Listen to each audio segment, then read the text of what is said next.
we got to find people and places to deal with what is going on the inside. That's what we need to do. We need to step up and play our part and be better. The problem is something that we as men need to step up and play the part in solving.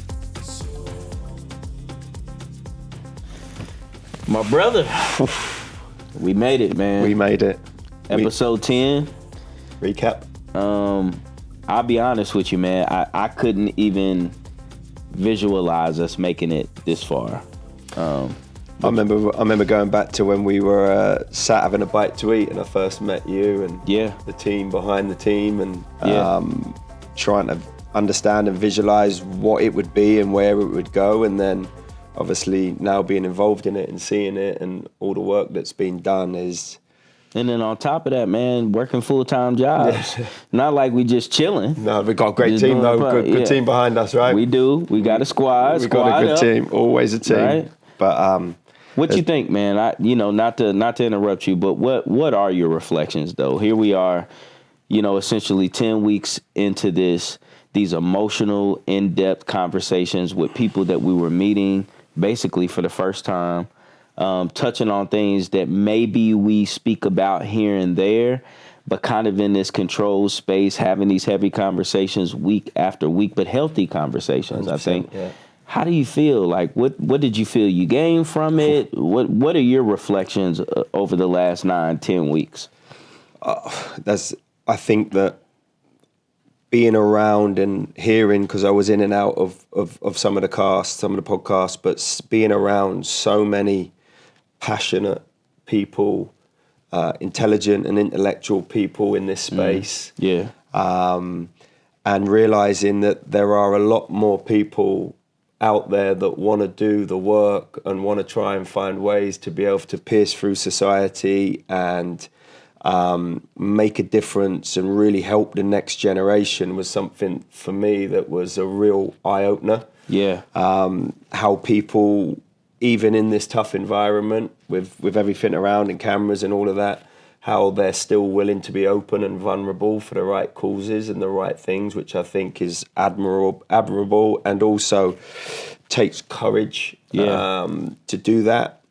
I've realized that there's still a lot of work to be done, but I feel like the shift and the momentum of things are moving in the right direction for our generations to come to be in a better place, which is ultimately what we've wanted to do. And for me, I've just been humbled. I think is the biggest thing. I've been humbled to be in this environment with so many good people, being able to talk about some things that I hope and I truly believe will make a difference in people's lives, and that's all you hope for out of this. What about you? And I think it will. I mean, I think for me, even like feeling the emotions, listening to you, even like reflecting and thinking back, I think the first thing for me, I look inward first. I realized how much we are doing the work, but then also how much we have to continue working. Like it never stops. And then almost feeling the pressure of responsibility to do that work. But I think in talking to you, talking to the other brothers that were guests on the show, even Darlene, being reaffirmed by her, somebody who's a giant in the work of that she does. I think I feel better. You know what I mean? I don't feel as much pressure. I feel like, you know what? I can do this, that there's others on this journey with me, and that, everything gonna be all right. Because I think for me, man, I so bad want to be the best version of myself for my family, my kids, my community, that any added responsibility just breeds pressure. And I think sometimes I feel like I'm crumbling under the pressure, not knowing if I'm doing a good job or not, being a good guy, right? But I think having conversations with you and the brothers have affirmed me and let me know, hey, we're all in this fight together. Part of it was healing, but then part of it was very, very touching to me. And I don't want to sound corny or nothing, but it really touched my heart in a different way to be able to come here and have these conversations. There's a hope and a pray that at some point, one day, in society that you can truly be authentic to yourself, and that will not be judged, and that will not be looked at in what you're doing, if that makes sense. No question. And I think that is probably the biggest success, personal success for me, is leaving this experience over the last 9 weeks, right? Being unapologetically me, authentically, right? Even taking what we've done in this podcast and really taking it out there, right? So look, I say all that to say, man, 9 incredible episodes, right? Deep, impactful. And I think it's only right that we take a look back at some of the highlights over our first 9 episodes. Our first episode was about power and featured guests Chris Grimes and Robbie Springfield. And Chris dropped so much truth in our first episode. He shared his understanding of power, which is that power is about how you can serve others and about making better choices, about how we handle our emotions. Let's hear from him on what true strength looks like. Well, I used to think power was I could get what I wanted, right? That was power. I could get what I wanted. But today, actually, last few years, what I really kind of have come to find out is that power for me is when I'm able to be of service. And regardless of what's going on in the world, my emotions don't take over. I don't have to act when I'm angry. I don't have to act angry. I can be angry, but I don't have to act angry. Yeah. That's not the way I grew up. And man, if I felt it, I was going to let you know. I was generous with my anger. Man, I gave it to everybody. But today I don't have to do that. And that perspective really puts into focus how violence is a choice and how it's important to choose our actions carefully, eh? I agree. I thought we had a great conversation about that. I think for me, it starts with emotions, but then also language. And so I think that conversation really highlighted how there's a lot of things that are at work and at play before it gets to the point of violence or the point where somebody explodes. And so for me, it was really highlighted, I think, in that conversation. No, I would agree. I think one of the takeaways for me in that was almost a difference in the generations around the seats. Yeah, that was cool. Because we had obviously Robbie, who was so unapologetic of the way he is and how him and his relationship with his girlfriend and how they go through it together, and it's such a balanced level field. But yet, as it sort of went up the ages to the generation, we were talking about how we've had to fight with that, and sometimes we've portrayed our own anger and emotions in the way that we act onto people. But I think you could see over time how that's shifted in that generation, and I think that was a real positive for me. I agree. Because, like I said, just the way that the way that he was talking about the generation, I said it a few times now, but it's more connected. I felt like where you had Chris, and Chris was trying to sort of explain how he was and in his coaching world, but how those insecurities he would push on people, and it doesn't seem like that filtered through as much anymore. So I took that as a real positive. I agree 100%. Devine, you also reflected in this episode on how boys and girls are raised in different expectations around behaviours and emotions, and how we can relate to lasting impact. That was powerful. That was so powerful, should I say, mate? And so true. In my life growing up, that was a no-no, if that makes sense. Makes 100% sense. And before I pass it back to you, Robert and Chris, piggybacking off of that, I think a lot of that has been how we're raised as boys, right? Right. When you talk about power or being strong. Whenever my girl cousins would fall down at the family reunion, everybody was there to kiss the boo-boo and help them up. But I dang near break my neck. Right? And be strong. Get up. You'll be all right. Stop whining and crying. And so even from a little kid, as a boy, the way power was presented to us was to almost put this yearn for dominance and perception of power ahead of even reason. It's important to recognize that society's expectations don't just hurt women, they put pressure on men too, in unhealthy ways, and they can last a lifetime.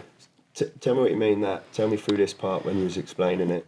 Yeah, I mean, I just think that a lot of the older guard and the way that we were raised, not just from our parents, but society and what's on TV and even sometimes in church, these gender roles are so boldly defined that it really creates unhealthy situations because that creates and breeds expectation based off whatever those roles are. And so instead of us trying to live up to what society says we're supposed to be within these roles, I think we just need to focus on being the best humans as possible and working with our community or with our partners or with our husbands and wives and figuring out what works best for the family. Yeah. And gender shouldn't matter.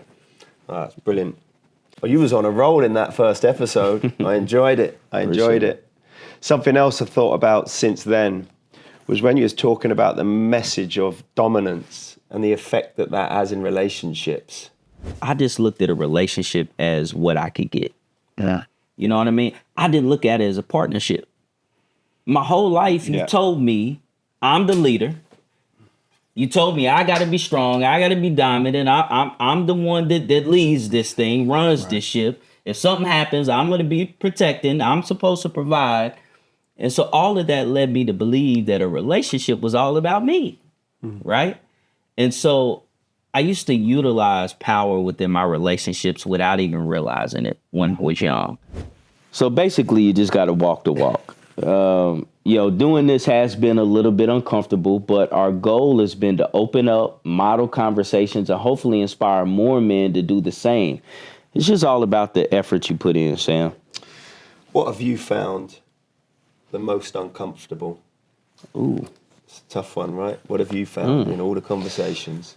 I think the duality of trying to inspire other men while also knowing I still got work to do, right? And so we know this podcast is called The Good Guy Guide, right? And so there's that internal battle, like, am I really a good guy, right? Yeah. And I know I am, and so there's humility in these conversations I'm having with my friends, right? Because I think that makes me a credible messenger too.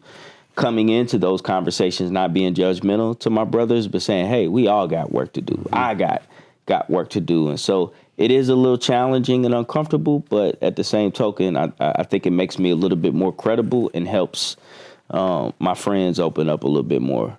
No, that's brilliant. Yeah. Brilliant. I would agree with that. It's not so much the conversations that we've had and the people that we've spoken to and the topics that we've spoken about. It's actually being in the role of the good guy. Yeah. When it's hard to think that way of all the things that have happened in life and how you move through it, and then going home and telling my wife that we've just done the podcast of The Good Guy, and even that you kind of roll your toes up a little bit because you probably think, well, I've been with you 20 years, so I know exactly what's going on. I know who you are. Exactly. Yeah. But I think, I think that opportunity to be able to express yourself and be vulnerable around other men and other people has been quite powerful in some respects, in a humble way. It's a process, right? Yeah, 100%. Yeah. And later in this episode, what about Chris talking about perfection, right? That was such a crucial point, I think, in the episode. But that's certainly what I've found, at least with my kids and relationships in general, is being uncomfortable, being willing to kind of step back and say, hey, you know what? It's okay, right? It's okay for me to not be perfect all the time. And then to find and to be able to receive some grace that allows me to actually be able to learn about this person, develop a relationship. And maybe the most important thing now is the sanctity of the relationship itself, right? Mm-hmm. I behave towards the relationship, not necessarily towards the other person. Come on. Because if I behave towards the other person, what I might find is they're not giving me what I want. Come on. And if they're not giving me what I want, my tendency is to get angry at them, is to point the finger at them. Because this whole thing with me and this whole power deal is that what I need to be told is that I'm okay, right? That's what I needed from relationships more than anything else. I can relate. I needed to be told that I was okay. What a lesson that was. Acting towards a relationship and not the person has stuck with me and been super helpful. it's definitely one of the lessons that I'll be taking away with me, 100%. Our second episode was about equality and featured Vice Mayor Dan Wu, reality TV star Andrew Shade, and they were both perfect guests. The whole conversation was steeped in wisdom and a little bit of humor in there. The two were talking about giving and taking, and Andrew's Cracker Barrel joke had me weak. Definitely had me weak. Better than your jokes? Oh, no doubt. Let's take a look. Things don't have to be a zero-sum game. That's right. If you get some, it doesn't mean I lose some. That mentality is what continually drives us apart. Yeah. And that mentality is what keeps those structures in place. And so when you hear, straight, white, Christian, cis folks who are complaining about sort of the society or the culture getting away from them or losing it, right? Yeah, What they're talking about is they're losing hegemony. They're losing having it all. Mm-hmm. And you're not losing it. Other people are gaining it, but it's not taking away from your pie. I love that. This is a goofy example. It's from Cracker Barrel. Oh, okay, please, so yeah. Oh, Lord. Cracker Barrel added one vegetarian or vegan option to their menu. They didn't take anything off the menu. Yes. They just added something. And people literally took to social media, Yeah. I'm not supporting Cracker Barrel anymore, and they're trying to support. I'm like, they didn't take away your chicken and dumplings or your Salisbury steak. They didn't take one thing away from you. They just gave an option to someone else, and people were mad. Yeah. It was the goofiest thing to me. And that's really a weird example, but I feel like that's kind of exactly what you're saying. Yeah, that's a perfect analogy. But it was hard for some people to grasp this concept, but these guys made it so clear, right? Supporting someone else's rights doesn't just reduce your own. Yeah, I feel like we've been doing this for a decade or more. I remember back in 2020 with the whole Black Lives Matter movement, a lot of people took Black Lives Matter as somehow reducing the value of their own community, and I think that was the very thing that these two were talking about. That hey, we're just challenging ourselves to be better. It's okay to be intentional about representing the underserved or the underrepresented. It doesn't take value away from you as a man, right? And I thought that was a great way to explain that, and in a way that hopefully people could get it. And so, yeah, no, I remember it, again, reverting it back to sort of the world that I live in. I remember when the Black Lives Matter hit the football world and everyone was taking a knee. Yeah. And that was like a huge thing that was fantastic. And then it was actually, the black players that ended up not taking a knee because they felt it was being devalued, and that whole piece of it all. Yeah, I remember going through that, and it's or watching it and seeing how that would transition and how that would translate. And I think that, for me, it's, as you said, is that your own? Do you think that's your own insecurities? What is that? What is that devaluing piece? What do you think that is? I think part of it is the privilege, right? That we'll talk about in the upcoming episodes during this recap. Is just I think a lot of men have that built-in privilege for so long that anything that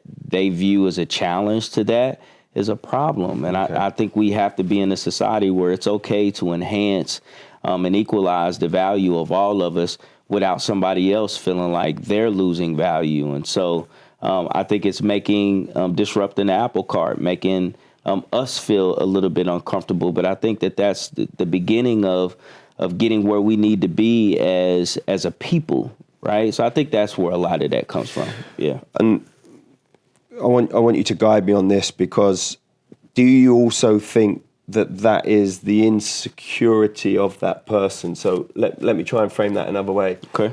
Last week when we were here and we had the episode, and the gentleman mentioned about, not a joke, but kind of mentioned about the I can't remember when they were talking about the African American, and I sort of went a little bit quiet. And it wasn't because I had nothing to say on it. It's because I actually didn't want to say the wrong thing, because I'm actually like in awe of the presence that I'm around in some respects. Do you think that has something to do with it? And if it does, do we need to change that type of thought process? Yeah, I mean, or not? It could be, but I think it has to do more with privilege in this context. Yeah. I think all it is we have to get to a place where saying somebody else is equal or has value doesn't mean you don't. Okay. And I think intentionality is important. Yeah. But I think spaces like that, right, last week and even now, I think are where you have to have those conversations where we can put the medicine in the ice cream, right? Because I think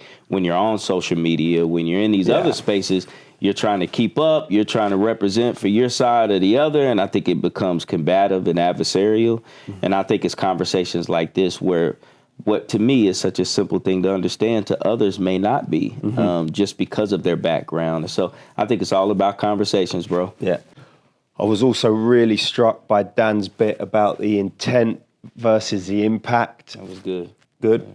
He pointed out that what we say to people in the context of all messages they are receiving and all the message society sends about their values. Yeah, let's take a look. What you're talking about and what I've been thinking about for the last several years is the idea of intent versus impact. Right? Okay, explain that. Your intent is to be protective, is to be chivalrous, is to be gentlemanly, is to do something nice for somebody. Okay. The impact that you're having, they feel like it's patronizing, they feel like it's anti-feminist, they feel like it's, paternalistic, and they don't want it. And that's an easy thing to solve. You know how? You listen to the person impacted. Come on. That's all. If they say, hey, don't do that, you stop doing it. Yeah. You don't have to make an excuse. You don't have to, that's not what I was trying to do. I don't know why you're taking it that way. I was trying to be nice, blah, blah, blah. It's very easy, and I think it's a natural reflex for us to be like, whoa. I wasn't intending any harm. Yeah. Right? I'll go back to this, one of the last times that I had arguments on Facebook, because I'm retired from that. No more of that. Just don't respond. I'm telling you. But I made a post, this is several years ago, and I said, if you see somebody that looks like me, don't ask where you from. Don't ask it out of context. If we're having a conversation at a party and we get into it and talk about our backgrounds and where we grew up, fine. That's great. In the grocery line, though, excuse me, where are you from? Right. And I said, just don't do it. And I had a bunch of folks who were just like, yeah, you're right. I appreciate that. I had a lot of folks that said, oh, I'd never thought about it that way. Thanks for letting me know. And then I had some folks who were like, well, I don't mind when people ask me, why are you getting so offended? They probably just want to learn about other cultures. They're probably just being nice and talking to you. And I went back and forth a little bit. And at the time, I didn't use the words intention versus impact. But that's what that was about, right? Yeah. None of those people in that line intended to make me uncomfortable. Yeah. None of them. None of them intended to other me or marginalize me or insult me. None of them. Yeah. But that was the impact. And it's interesting, turning it around to kind of gender politics, is there were a lot of white women on that thread who said, I ask people all the time, I don't mind people asking me, I'm from Boston, so I have a different accent, and I think it's great. I said, okay, let me put it this way. Yeah. If I'm walking down the street and a woman whistles at me, or a woman says, oh, you look good today. As a man, as a straight, cis, hetero man in America, I'd be like, oh, I am looking good today. You do look incredible. Thank you. Thank you for that. But I feel good about it. And you know why? Because A, it doesn't happen to me 40 times a day. Come on. From complete strangers. B, I'm not looking over my shoulder thinking, is this person going to follow me now? Yeah. And am I in danger for my safety? Yeah. And that's because I'm not a woman in America. No doubt. It's not about what we meant. It's about how it lands and the impact that our words and actions have on other people. And we need to have empathy for the experiences of those who are repeatedly singled out for being different or less than. And I think that was a learning curve for me, right? It was me constantly responding with, but I didn't mean it that way, babe. But that's not even where I was coming from. It ain't all about you, though, Devine. Like, this is how it made me feel. And so there really has to be you got to put your ego to the side. All of that has to be put to the side and really focus on how people feel. And so that's definitely something where I had to learn, because I thought it was all about intention. But it's not. It's about how your actions and words impact others. No, I that was my takeaway from it as well. I completely agree. We've spoken about it a few times with it all, but the words that I really try and take a minute now in those conversations after listening, to the podcast and the guy, I really try to intentionally describe what I'm trying to say in my head before it comes out, because I know how important that is from somebody on the other side and how they can receive it. Yeah. I think that was huge for me. Yeah, definitely. Both Dan and Andrew talked about how narrow the box is for men too, and I thought that was useful. I don't think we collectively fully understand the impact of how this has affected men. There's such a narrow definition in this country of what it means to be a man. Talk about it. I mean, you talk about like us not being able to express our feelings, but what feelings are we allowed to express? Anger, pride, aggression, right? Are we allowed to cry? No. Are we allowed to be like genuinely, like joyfully, gleefully, silly, happy? No. Are we allowed to be compassionate? Yeah, I feel like if a guy cries, he's going to get made fun of.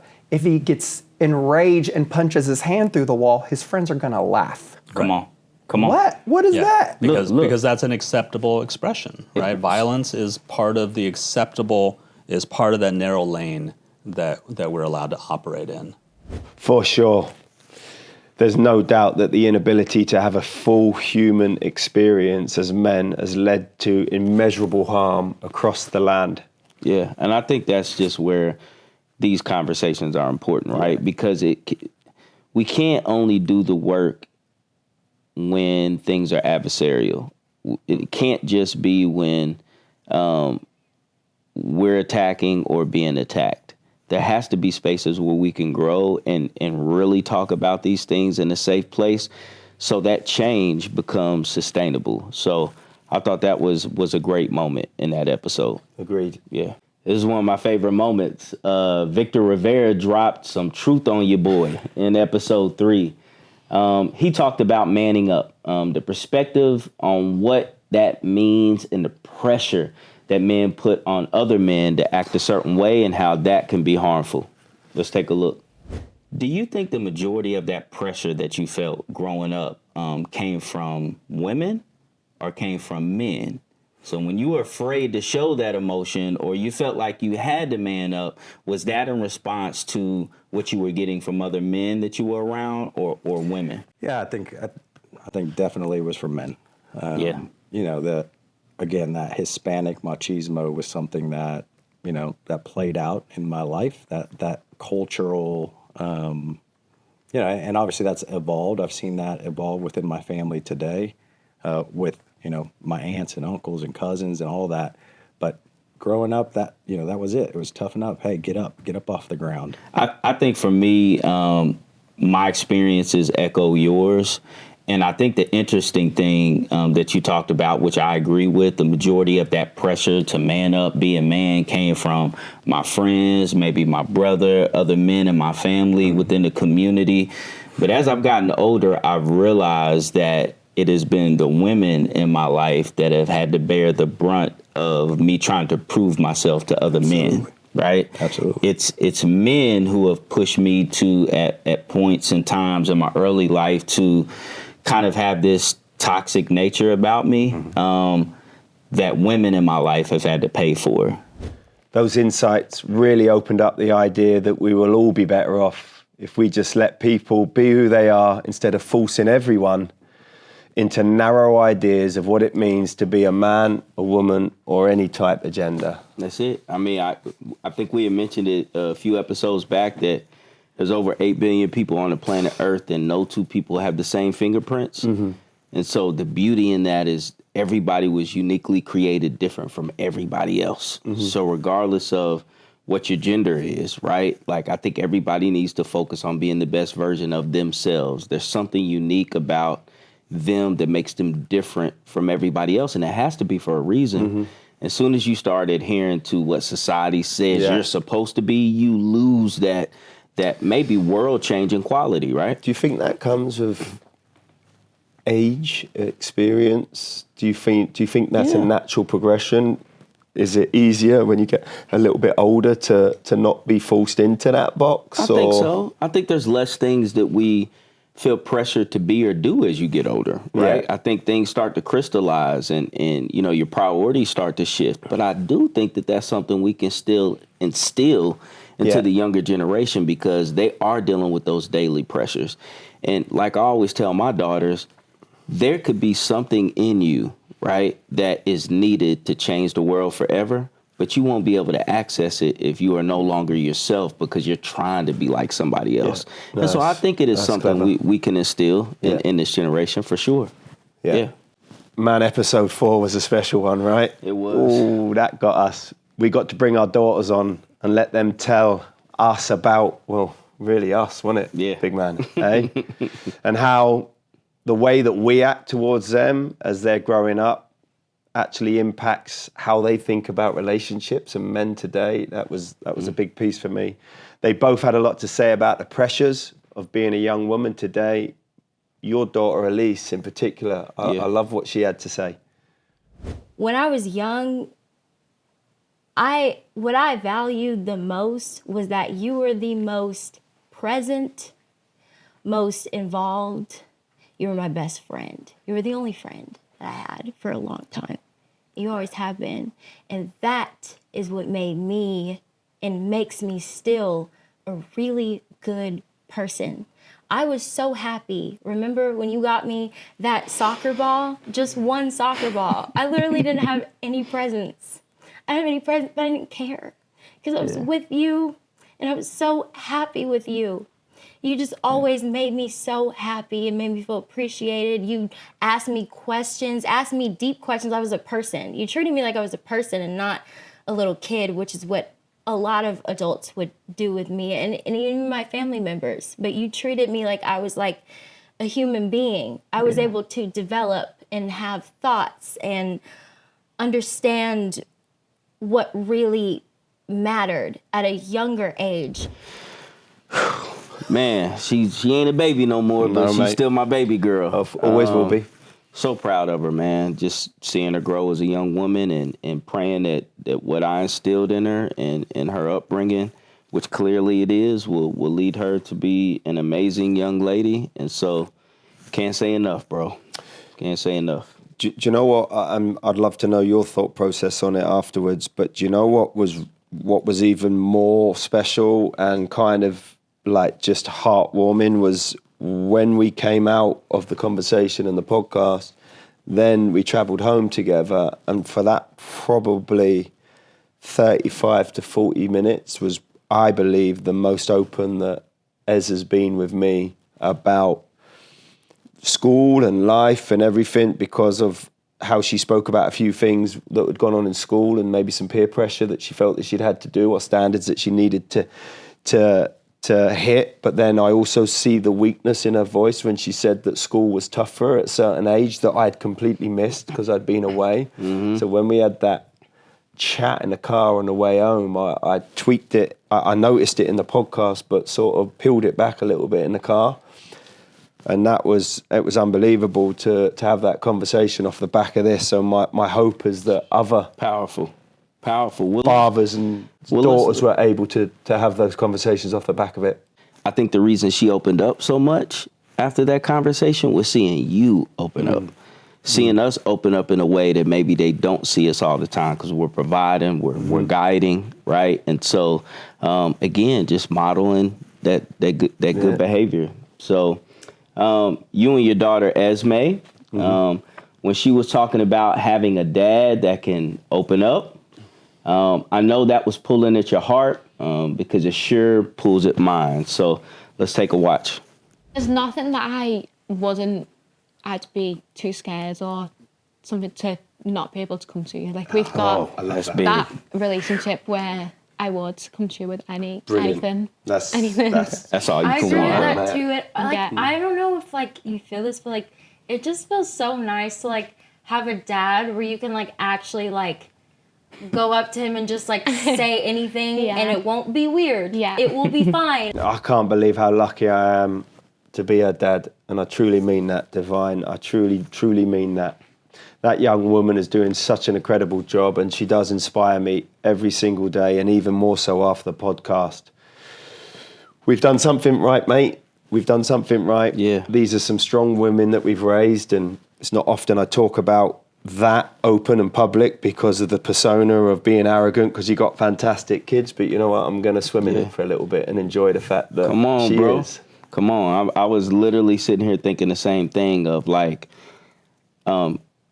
just in the context of just this conversation, right? My daughter is amazing, but it's also like I don't want to take credit for it. You know what I'm saying? Because I love her independence, and I feel like she's just amazing because she's amazing. But when we look back at life, right, through the struggles, when you look back at the conversation that we had with them sitting right here with us, like we did play a role in that, and that's okay to say. And I think they'll go on and be better than us, right? But that was the design, and so.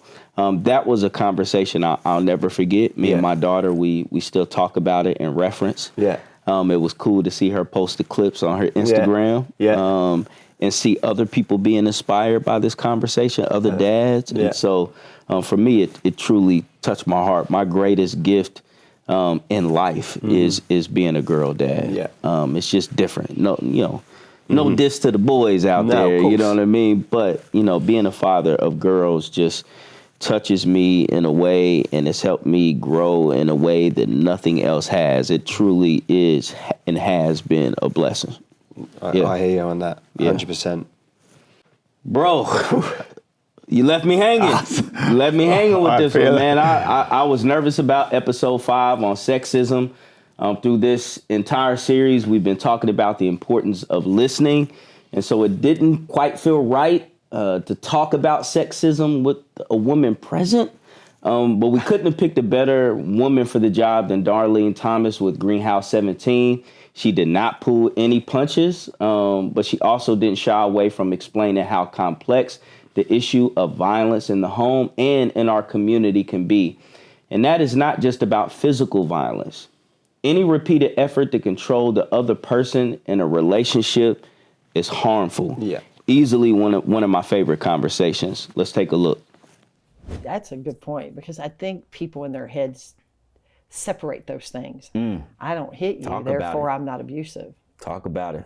Right? Yeah. If I'm not physically pounding you or threatening you or harming you with the weapon or intimidating you in a physical manner, sexually, otherwise, then I'm really not abusive or harmful, and that's not true. I think we separate those things, probably because law separates those things on how you can be criminally held liable for behavior versus really toxic behavior that can unravel relationships quickly. And there's lots of ways to intimidate and threaten, and that is to use a sense of superiority.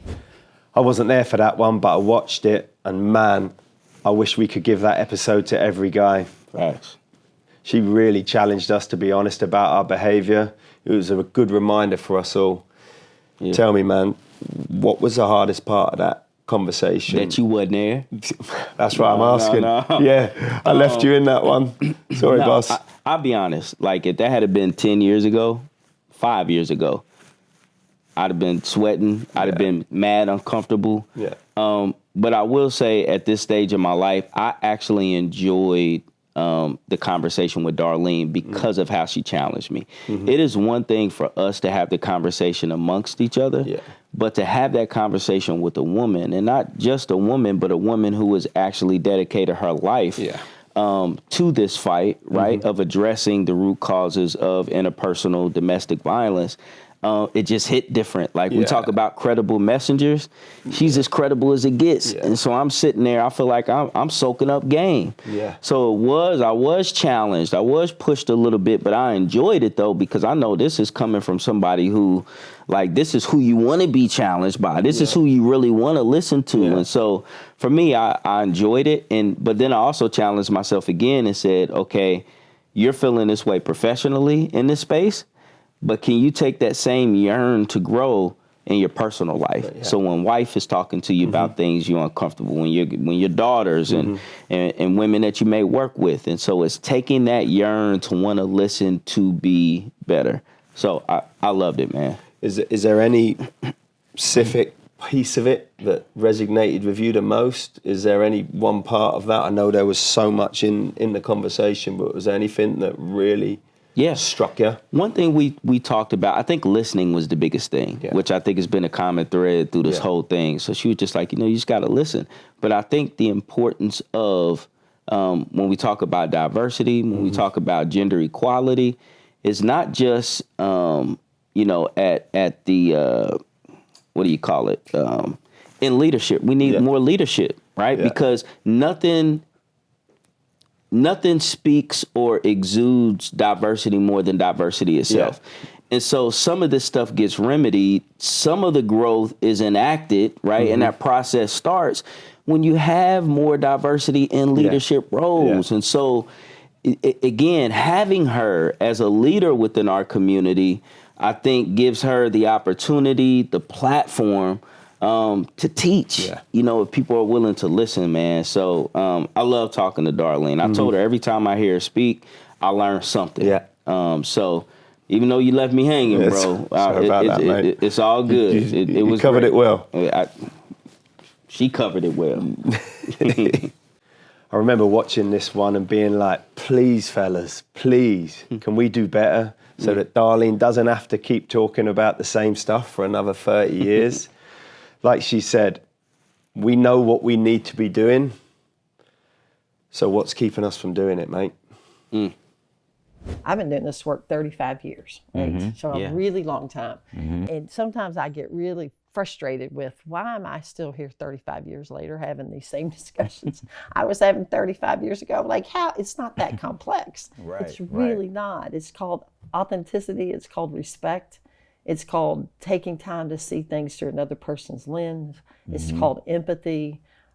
It's operating from the sense of do no harm. Like, this is not complicated. Incredible. She's talked about 30 years of being in the game. And I think the most impactful part of that conversation about how long she's been doing this work is that she's having to have the same conversations, right? Yeah. The same things are happening over and over and over again. So just imagine how frustrating that is, not just for her, those in the work, but just women in general. And so I think apropos, right? That's why this is called It's Time. Yeah. Like, it's time that we finally get it, so these conversations don't have to continue happening. Move it forward. Yeah. It's time. Yeah. On this next one, you'll hear her talking about men's fear of equality, the false idea that we have more to lose than to gain. And that was also pretty powerful for me. And we have to talk about the fear that men have. Yeah. I think you have to ask yourself, what are you afraid of? What are you going to lose by having equity in your relationships? What is it you're really losing? What do you like? What instead are you gaining? That's right. Right? Are you gaining trust? Are you gaining hope? Are you gaining partnership? Yeah. Are you gaining authenticity? All of those things. Because otherwise, as long as you operate in the power over, you don't get any of that. What you get is a partner that figures out how to play with you instead of, or play the game in order to survive you versus being with you. That's right. Absolutely. What would our world look like if our partnerships were actually partnerships, equal? It would be a win-win for us all, right? No question. So you know something, all throughout this series, I have been personally inspired by our young people. In episode 6 on how race and culture can impact behavior, Javen Smith shared his wisdom and how growing up in a safe and supportive home helped him deal with outside pressures and challenges. Take a look. For me personally, I think it's like a lack of safe environments. So for me, I've been very blessed to have 2 parents that always provided a safe space for me to talk to them. Not so much when I was younger, because I was a bad kid, very bad. Got beat. That was my getting beat era. I grew up a little bit, and from then it was, hey, we can have a conversation and use our words to talk this out. Now that you have more words, now that you have vocabulary, now that you're going to school and interacting with other people, we can talk about why this great behavior isn't okay for us, or why doing this thing on the playground isn't okay. And from there, for us, that's been a thing that's been able to translate now into me growing up and be able to have these conversations, to be able to sit here with you guys and talk about those feelings. On social media, you'll see, like, this is on Threads, all they do is ask provocative questions on there. It's like, question parents, are you still hitting your kids? And it's like, and in the comments, it'll be out over and over again. It's like, hey, I got beat, my dad got beat, and we all turned out fine. And you'd find, and I'll find a community of mine on there that's like, actually, we're not fine. We all got mental health issues. And we're working through unlearning that and processing things in a different way. It's like you say all the time, Devine, eh? It does seem like these young generations are perfecting the design. Mm-hmm. Having a space where kids can learn about emotional expression and resilience truly changes the game for the future generation, eh? Definitely. I agree, man. Just perfecting that design. One thing my mother always told me is that every generation should strive to be better than the generation before. Yeah. My mother wanted me to be better than her. My mother wanted me to do things that she couldn't do. And now we want our kids to be better than us. And I think if all of us, not just parents, but the community operates with that mentality, I think we'll be better off. 100%. Sam, brother, I wish you were here for this one. I know you were busy doing the good work. But episode 7 was about leadership, and it was clear that both guests, Zach Dembo and Alex Ellswick, have done some personal work themselves and have taken time to reflect. Zach talked about what it means to be a man and how feeling like you are not measuring up to some narrow definition of manhood causes some men to overcompensate. And that is what people mean when they say toxic masculinity. Let's take a look. What leads to a lot of these issues in terms of, problems in leadership, problems with intimate partner violence, even sexual violence, violent assaults, that sort of thing, tends to be a concern where there's this expectation of what it means to be masculine. And when someone falls short of that, that's when they tend to act in a way that is not constructive, right? Because they think they have to overcompensate. That's right. And so they use whatever they associate with masculine, which sometimes is violent, strength, assertion, something like that, to try to overcome it. So, I think that the thing you're describing, the struggle you're describing from your first marriage is something that certainly I've had to deal with. I suspect we all have in terms of what it means to be a man and what it means when you don't correspond with what's traditionally considered masculine, right? Yeah. And so then you can kind of overcompensate. So sorry to have missed it, but I agree. When I watched it, I was moved by how impressive his example is. You can really see how powerful he can be when you're raised like he was, with the freedom to be authentically himself. Yeah. I think that is the joy, though, right? Sometimes we, as the older guard, can't look at situations like that or look at a young man like that and feel like, man, no way we could have got away with that back in the day, right? But instead look forward. I think it's beautiful that he's had that ability, right? And it's a bright light for our future. So I loved it, man. No, I agree. I think it's such a different time in society, as you said. When I look back to, again, I try to refer it back to my own sort of small bubble in some respects, but walking in that changing room as a young guy trying to be something different was frowned upon, hashed upon, even to the point if you was a young lad where you'd wear white boots or different colour boots. I know that's as small and as silly the detail of it all, but that would be frowned upon, that, who does he think he is? He's not good enough to wear white boots. He can't play like that. He can't do that. It's so bizarre how those little things, and here I am now, 46, still talking about something that happened when I was 15, 16 that walked in. But now, with the generation, like you said, and the ability to be able to, that is a skill in itself, just to be yourself, right? Indeed, yeah. Devine, you and I are both dads, and when Zach and Alex were talking about fatherhood and the leadership role, that was pretty powerful to me to watch. Definitely. Kind of the question about what actually qualifies us to be a leader, and that in some cases, you may not have been seeking it. Like, I don't know that any of our fathers intended to be leaders, but there's something just kind of, natural about looking to your father as a role model and as a leader. And so even if you're not actively making the choice to be a leader in your family, there probably should be some recognition that your children are probably looking to you, you know what I mean? Yeah. That's there inevitably, so. Yeah. Yeah, and that's a great point, right? Like the idea of leadership is some sort of I don't know if your hesitation was about like all the sort of like cottage industry of leadership and management books and like buzzwords and a lot of stuff that I don't think is super helpful. I think it's that a lot of people don't associate leadership with the way in which almost everyone serves a role like that, like being a father or a stepfather or a husband or a significant figure in someone's life. I was incredibly inspired by both. A wonderful reminder that anyone can be a leader just by being there, setting an example for the next generation on how to lead with kindness and strength. It's about the behavior you choose to model. Amen. In our next to last episode about being better, we just jump right into it. Throughout the entire series, we've been talking about the journey to becoming a better person. And you and Carlos laid out concrete steps you have to take to become better humans, especially when it comes to relationships. Let's take a look. But we need to be aware.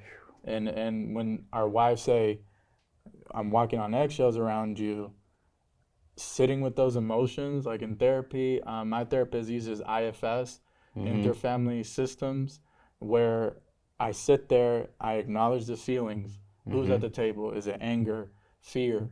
What are they telling you? And then getting control of those feelings and producing something from it. So that's kind of been my actions. And it's taking that space for me to sit with myself and say, who have I been? Have I been in control? Have I allowed anger? Have I allowed fear, anxiety of the future to lead me? Or have I been at the driver's seat? Because if we don't, we'll be an autopilot, and that's when harm can happen. Yeah, I think it's important to share our steps along the journey. What works for me might not work for you, but it does shine a light on what the path can look like. Got to pay it forward, man. I mean, we can't take all of this knowledge to the grave, right? Yeah. We got to leave that wisdom behind for the next generation. And I think the more of us that do it, the more pathways and models there are for young people to choose from, because our upbringing and path is different. So there might be a kid out there that can't resonate with my path, but he can resonate with yours. Yep. So if all of us, right, are putting it out there and sharing our journey, then there's more models, more doors for these young people to walk through. So I thought that was a great clip. I totally agree. And here's the thing, just continuing on with that, is you don't have to be on this journey alone. Like Carlos said, find some mentors that can help keep you on track. Find that productive man.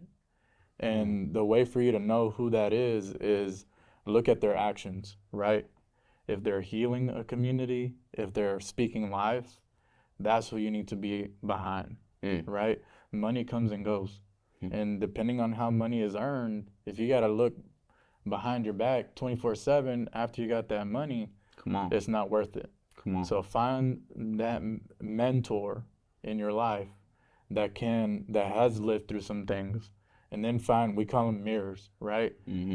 Surround yourself with mirrors that are productive, because in Spanish we have a saying, dime con quién andas y te diré quién eres. Tell me who you're around and I'll tell you who you are.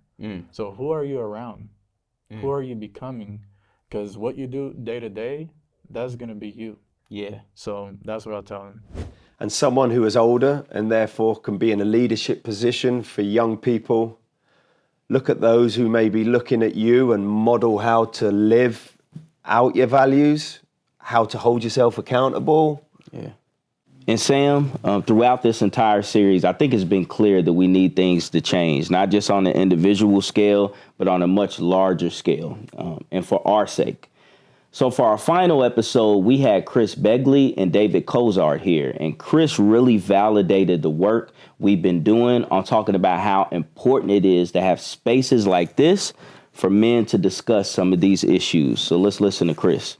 Why don't men sometimes deal with these issues? And I think there's a couple of reasons. One, it's uncomfortable, right, when you're talking about your own privilege or things that you know you're doing even as you're critiquing them, right? You know that somewhere, you're not walking the talk. You're there's always a discrepancy there. But I think also sometimes it's the fear of saying it the wrong way. And that's, I mean, I think it's really important to shut up and listen a lot, you know, especially if you're somebody in a privileged position. And probably everybody has some way in which they're that. Some of us have a lot of ways in which we're in those positions. So listening, of course, is going to be important, but ultimately you also have to take some action. And part of that is going to be talking about these things. And if you're paralyzed because you're afraid of using the wrong words or the wrong terms, then that, I think, is a net negative. Of course, it's important, the words that you use, and it's important that you learn how to talk about things in a way that's not going to increase the damage or that's not going to perpetuate some learning. problem. That you always learn. But on the other hand, you want to, or we need to create spaces where people can talk about this. That's right. And not Safely. worry about getting it wrong, Safe because space, we're all going to get it wrong initially. He really pointed out how progress is a process and how we must risk making mistakes if we're going to change anything. And it's scary, it's difficult and challenging, right? But worth it. As you grow, your relationships become stronger and much more fulfilled. No question. When I was sitting down with Darlene a few episodes back, I talked about the sustainability of the work that we're doing. And I think that's what the journey is about, that we're not just doing this out of fear of repercussion.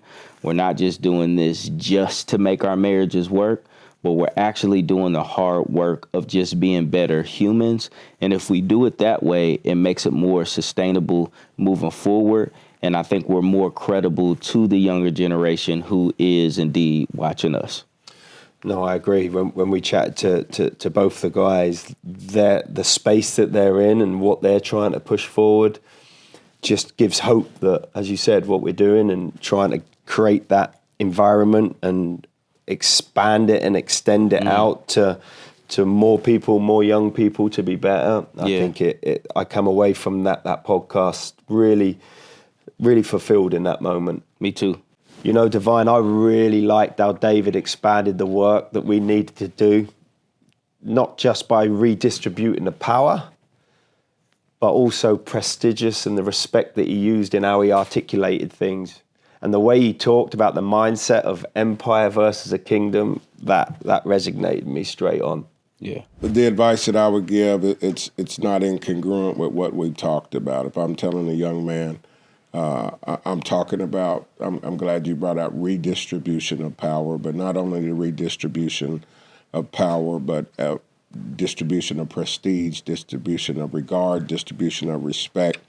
I hope our young men are able to move in a way that they will enlist the best person for the task. And oftentimes that's a woman in our communities. Oftentimes that's a woman. And I hope they will take what I've just recently learned, an empire approach versus a kingdom approach versus an empire approach. Empire says there's not enough, and so therefore there's not enough for everybody. So to give away, that you were talking about, is a challenge. Kingdom says there's more than enough. Empire says I cannot surrender. I can't give away. Kingdom says that's how I gain, is by giving away. Empire says it's got to be me. Kingdom says it's us. That's the challenge. Changing our attitudes and our behaviors away from acting out of fear and ideas of scarcity, and realizing that there's room for all of us to be respected. So that's it, I guess, brother, for now at least. We did it. You enjoyed it? I have. It might be it for the podcast, not it for the work though. Yeah. Not it for the work. I think it continues. I think for me, man, I took a lot from this. I don't know if you want me to go first or you, but I got a lot. I'm putting my notes down for this. A lot out of this. So it's on me. Look, I jotted down a couple things just because I wanted to be intentional about communicating just how impactful this has been.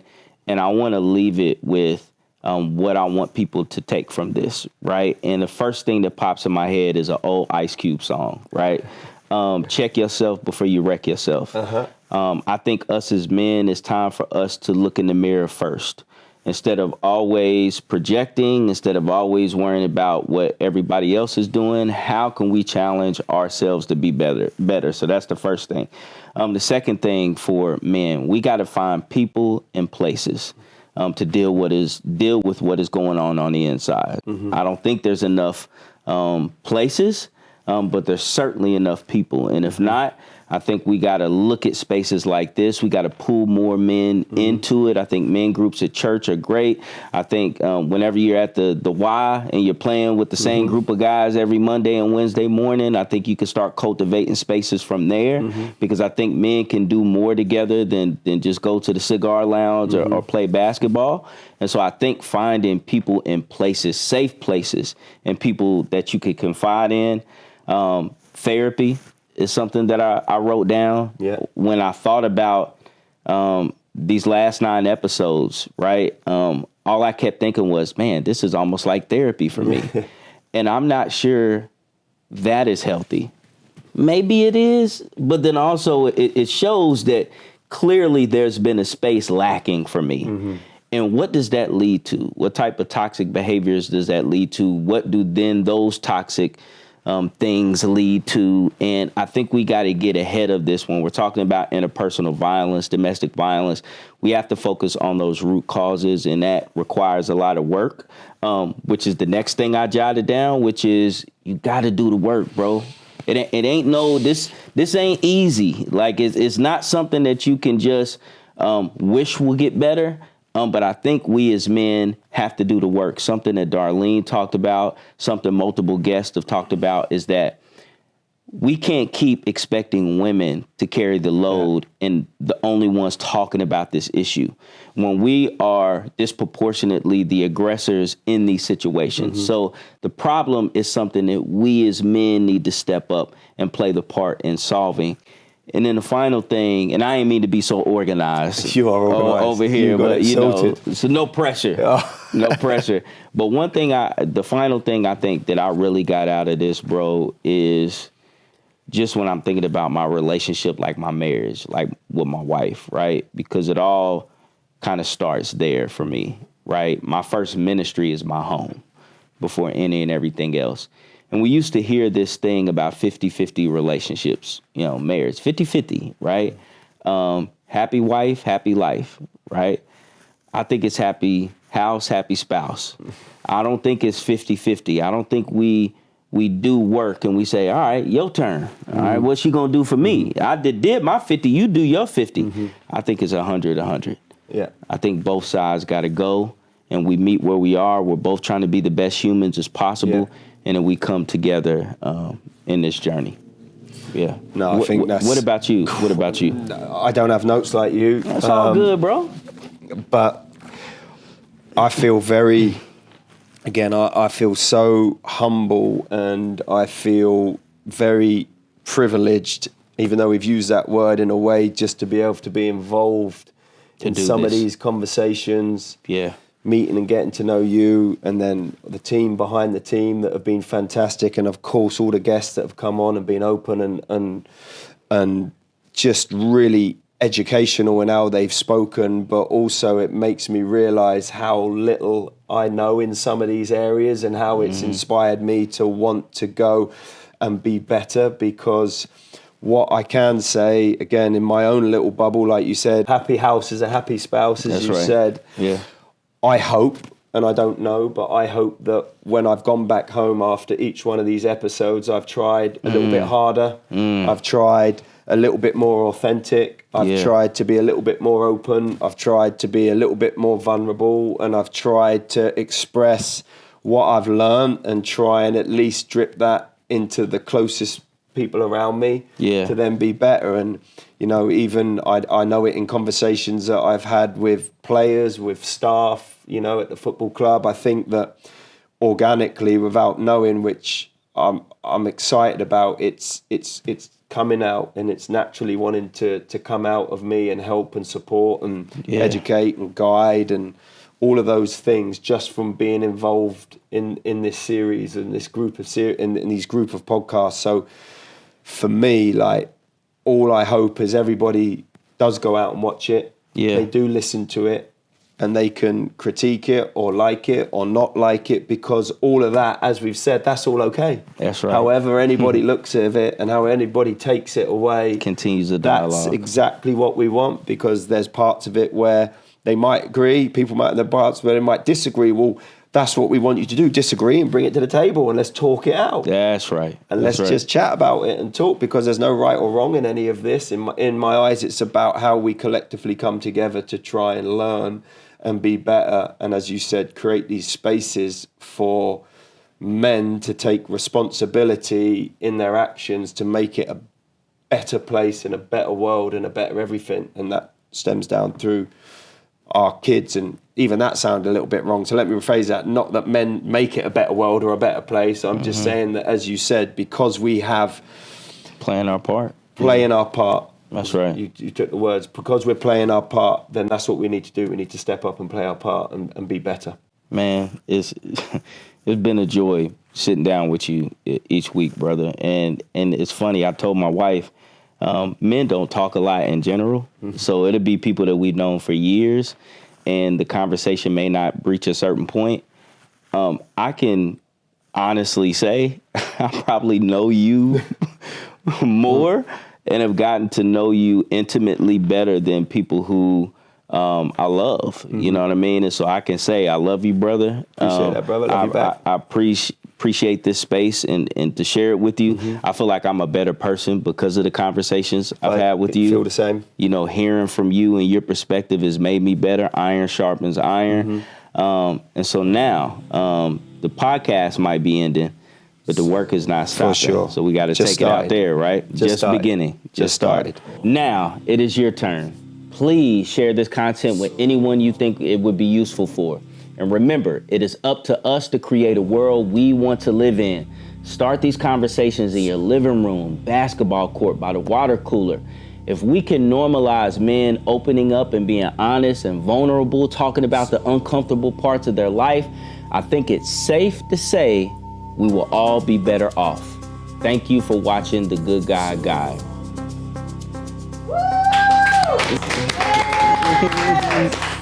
Love you, brother. All right, boss. Incredible. Even your jokes. Seconds. Even your jokes.